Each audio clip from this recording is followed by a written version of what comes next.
Can you be a musician with tinnitus? Well, the simple answer is yes, you can. Of course you can.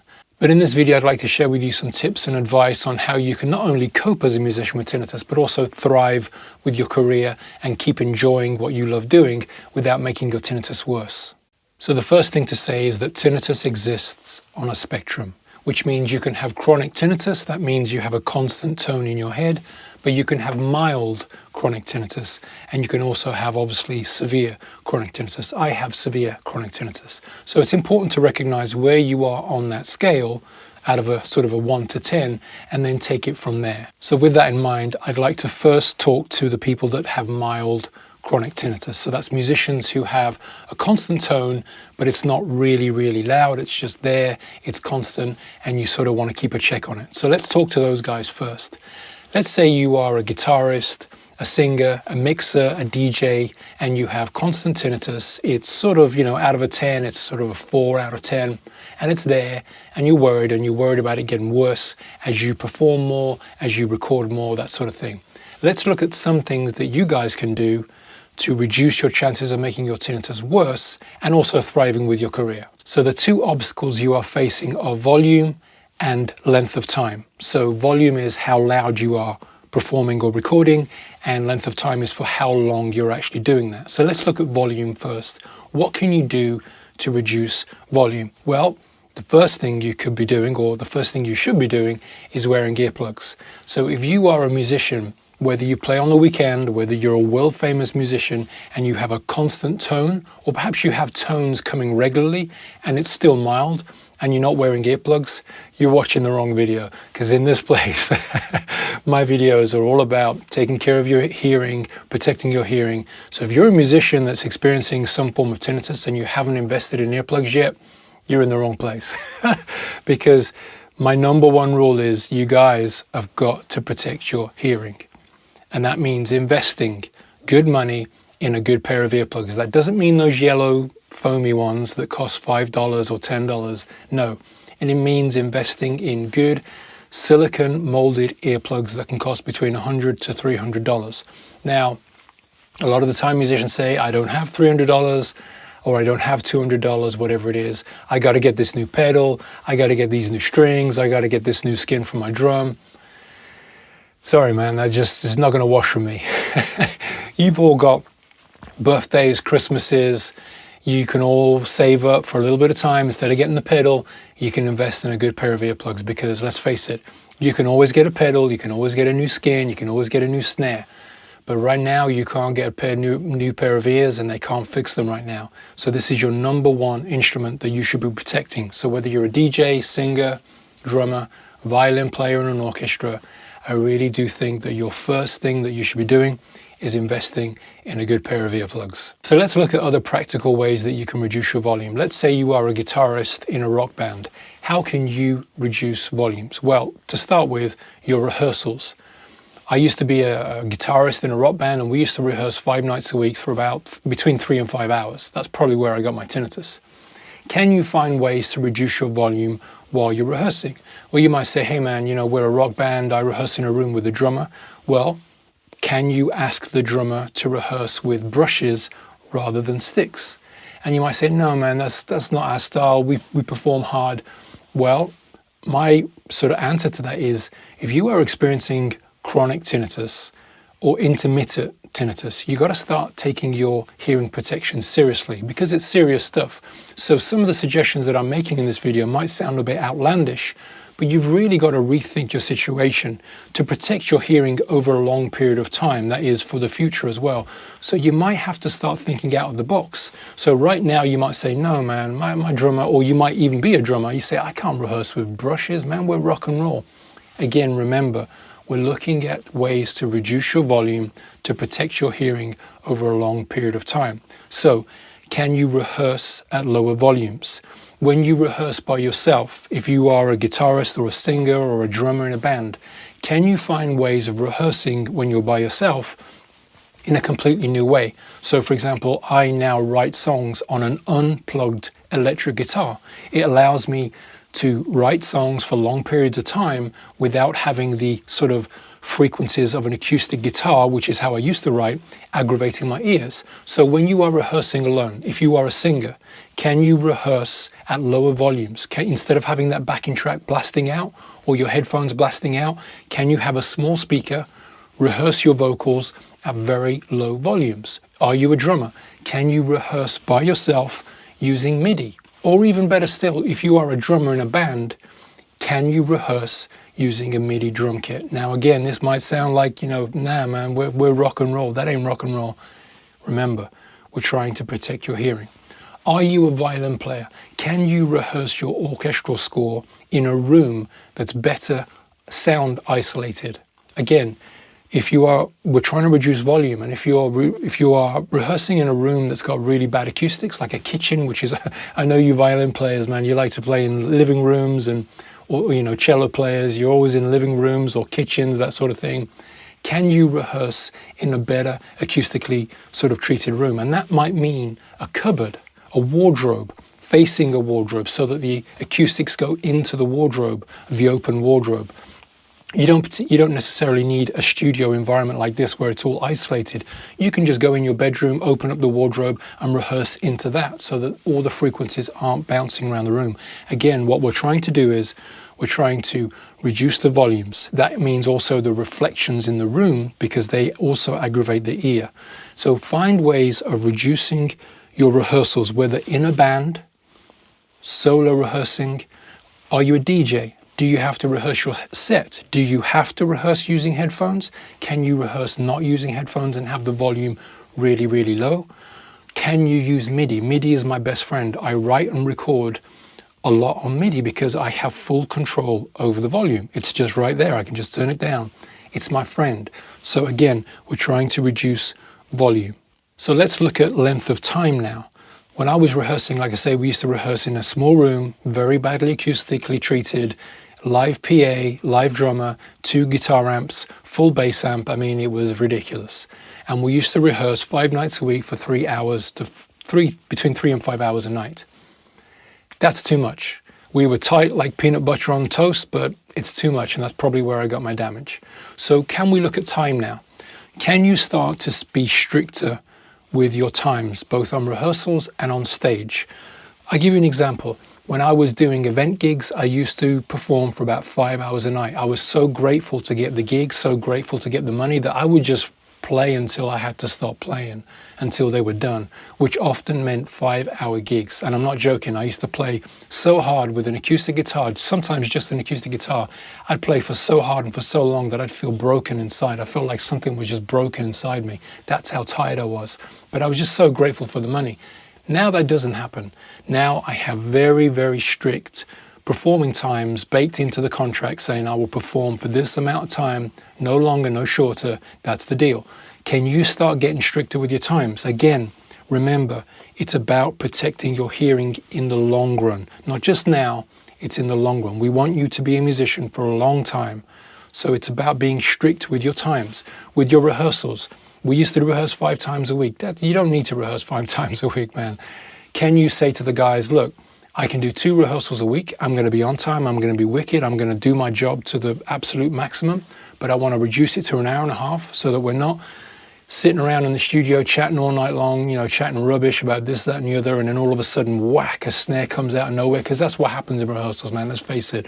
Someone picks up the guitar, starts noodling, you're trying to talk to someone, and the guitarist is noodling, it's all noise coming into you. You can't really afford that now. So can you come up with agreements that you rehearse for 1.5 hours, strict, low volumes, finding ways to maybe turn the amplifiers away from you, position yourself in a room that's not sort of getting all the sound in your ears. It's all these small tricks that you can do. Again, you are attempting to reduce volume and reduce length of time. So let's move on and talk about performing, getting to the show, being on stage, that sort of thing. Now remember, this first half of this video is all for mild chronic tinnitus. So musicians with a constant tone, but it's more like a 4 out of 5. I will get to severe tinnitus in a while, but this is for mild tinnitus. So let's talk about getting to a show. When I was in my band Honeyman in the late 90s in my hometown of Birmingham, we were sort of the band of the moment, got a lot of press, a lot of excitement. When we used to travel to the gigs, I mean, you know, it was like a disco in the car. We used to get in the car with Muzz, the driver. We used to be blasting, you know, Black Crowes, you know, all rock and roll music. We loved the Black Crowes. We loved P-Funk. We loved funk music, Sly and the Family Stone. We would blast it like crazy. It felt amazing. We would get to the show, we'd walk into the show, the PA would already be blasting at full volume, there'd be people waiting to see the show. We'd go backstage was loud, people were drunk, people were having a party, it was all good times, but it was constant noise coming into our head, and we hadn't even hit the stage yet. And when we hit the stage, the volume just went through the roof. So let's talk about getting to the show.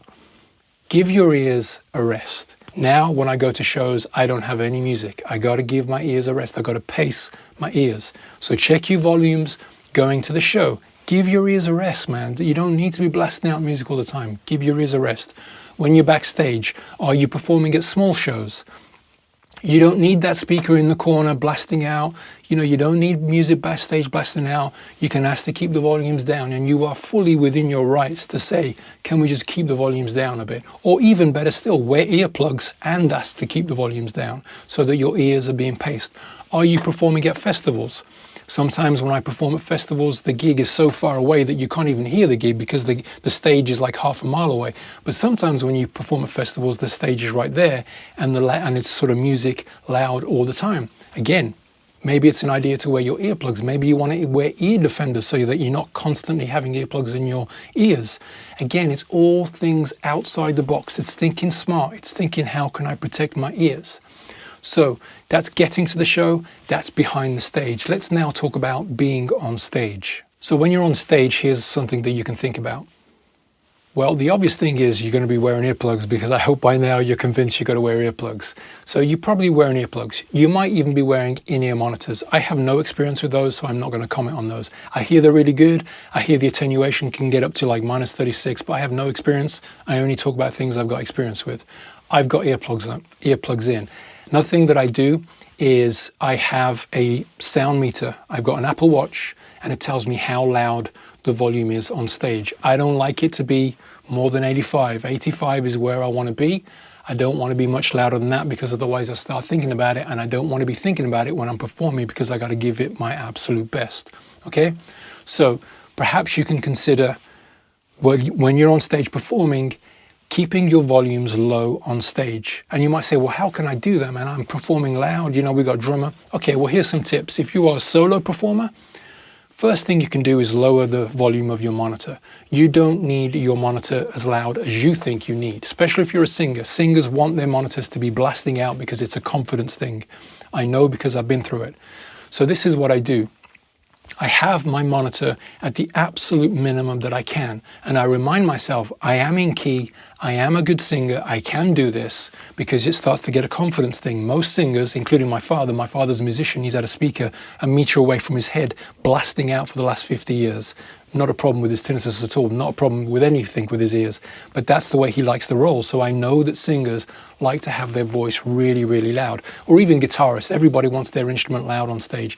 I'm telling you that you can train your brain to lower your volume down to the bare minimum, because it's a confidence thing. It's not actually what you need, it's your confidence, and you need to work on it and reduce that volume so that you can, again, protect your ears and maintain your career. Okay, so lower your volumes on stage. You've got your earplugs in, you're getting used to singing with earplugs, you're getting used to performing with earplugs, and it takes time to get used to it. But you are training your ears and your mind to do that. But what about if you perform with a drummer? Again, my thing would be go MIDI. It's the perfect answer, because you can reduce the volume on stage totally. Guitars can be going out through the main PA, so there's no volume on stage. Bass, everything can be going out. Keyboards obviously are MIDI, they can be going out, that means no volume on stage. Drums can be going out if they're MIDI. But if you can't perform with the MIDI drums, can you bring some shields with you? Again, you know, you might be thinking, there's no way, man, we perform in local places, we can't be bringing shields with us. I'm just trying to get you thinking. Maybe you are a big band.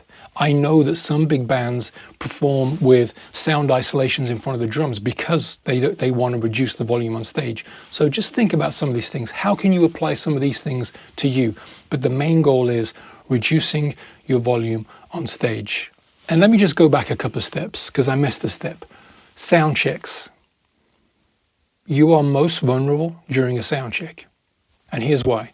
You've just got to a venue, you're glad you got there, you found it, you've been driving around in your bus, in your car, you're just happy to be there. The first thing you do, you open the door, wanting to go in, and the main band is there sound checking, and you get 110 dB whack right in your ears, and you haven't even started yet because they've been set. The main band is sound checking, or maybe the support band is sound checking, right? So you walk in the venue, the venue's small, the stage is about 20 meters away from you, and you walk, open the door, whack 110 dB right in your head. And already your confidence, you're starting to get a bit nervous.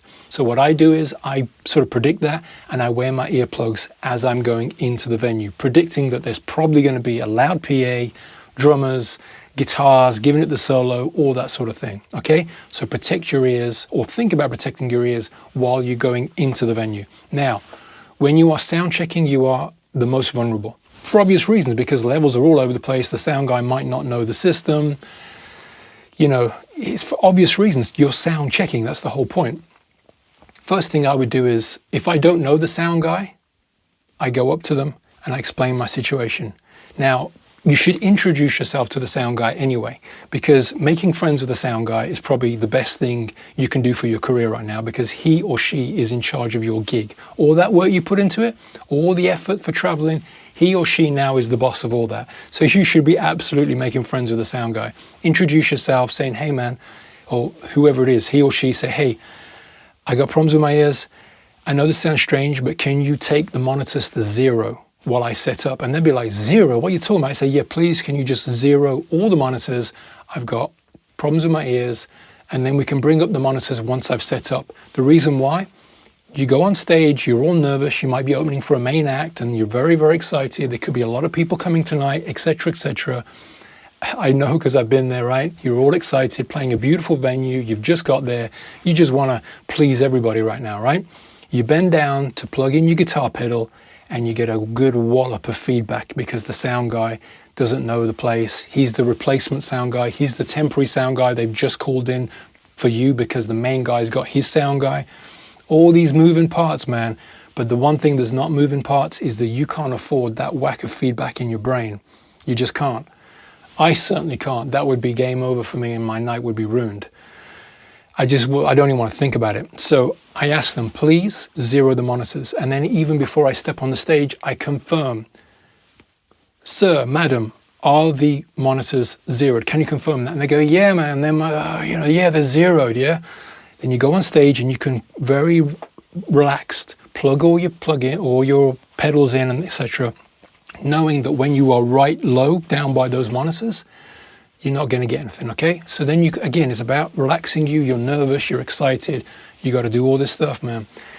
Once you've got your rig the way you want it, all your pedals, everything like that, then again, because you've made friends with the sound person, he or she, because you've said, hey, my name's so-and-so, and we're friends now, you can say, hey, could you please can you bring up the monitors in small increments of maybe 20%? And they'll be like, what the, because they're used to rock and roll, right? You say, yeah, can you just bring it up 20%? And then you give it a little bit of rehearsal and you realize that maybe 20% is too low. And you say, can I bring it up another 15%? My voice 10% and my guitar 15%. And they'll be like, oh my God, this guy is a real pain. But you don't care because you're there to protect your hearing and to perform, okay? You are important. You have the right to say these things because you have tinnitus, okay? So now you've got your monitor where you want it. It's not too loud.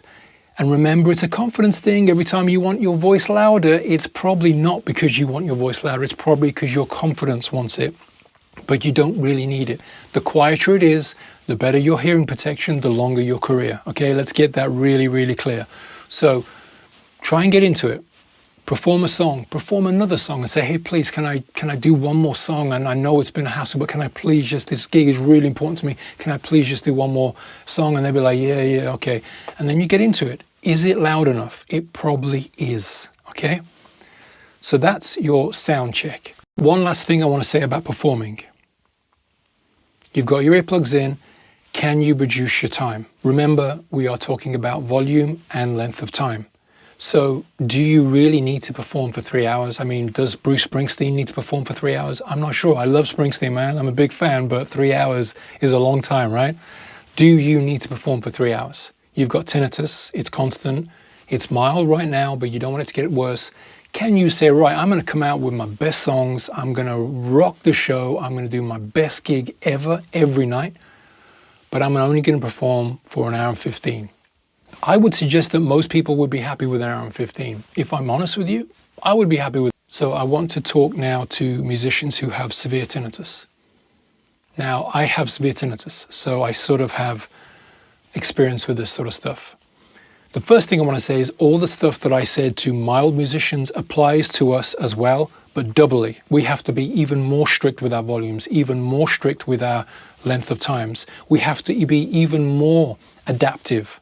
Okay, we have to try even more things like rehearsing in better acoustic rooms, don't use headphones all the time, lowering our volumes. We have to do that even more. Now, here's something that I want to say that's going to seem completely outlandish. Can you change your style of music? Can you change your instrument? Can you change your style of instrument? That's exactly what I've had to do. I used to be in a rock band. Then I went acoustic. And I used to travel all around Norway, all around the place, playing acoustic guitar. I used to perform for hours and hours with an acoustic guitar in my house writing songs. I can't do that anymore. The frequencies on my acoustic guitar aggravate my ears.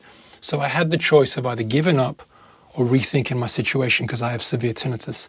What I chose to do is that I want to remain a musician for the rest of my life. I love writing songs. I love it so much. I wouldn't ever want to give up writing songs. So I had to rethink my situation because it was serious stuff. I have serious severe tinnitus. So can you change your style of music? Can you change your instrument? Can you work at much lower volumes? I mix at really, really low volumes. Like the volume that I mix at is unbelievable. People laugh when I say that I mix at around 40, 45 dB, but I do, and it can be done. Then I think it's important to understand that there are going to be good days and they're going to be bad days. That's the reality of it, man. I mean, it's just the way it is. Right now, for example, I'm going through a really bad spike. It's not because of music, it's because of an outside sound that I unfortunately was exposed to. But I'm going through a spike. And you go through all the anxiety and all the fear. Can I continue being a musician? Can I even sit in front of a pair of speakers again? I'm going through all that right now. But the reality is that I know I'm going to come out of it. I know I'm going to be okay. But it's really on you to make those decisions. Get the best advice you can. Go to the doctors, go to the ENTs, try and get some sort of advice from medical professionals, that sort of thing, because it's not only the physical side of it, it's also the mental side of it, the anxiety that we have to sort of keep in check. So it really is on you. There's not much else I can say to musicians with severe tinnitus other than the fact that I wish you the best of luck. I know the anxieties, I go through them every day, so I know them, and I'm really wishing you guys the best of luck. I am still a musician with tinnitus, with severe tinnitus, and I really hope that things are great with you guys too. I really mean that from the heart. So this video is a little bit longer than my normal videos, but there was a lot of information that I wanted to get into it, and I wanted it to be all in one video. I really do hope that these tips get you thinking about how you can reduce your volume and your length of time specific to your needs, whether you are a solo performer, performing in a band, or even an orchestra. Again, it's always about length of time and volume. So I hope that some of these tips get you thinking. I've got a website called helpmytinnitus.com where you can download my free PDF, 5 Tips for Tinnitus. And I've even got a book called A Musician with Tinnitus, which you can check out on Amazon, both in Kindle or printed version. But for now, I want to say thanks for watching, and I'll see you in the next one.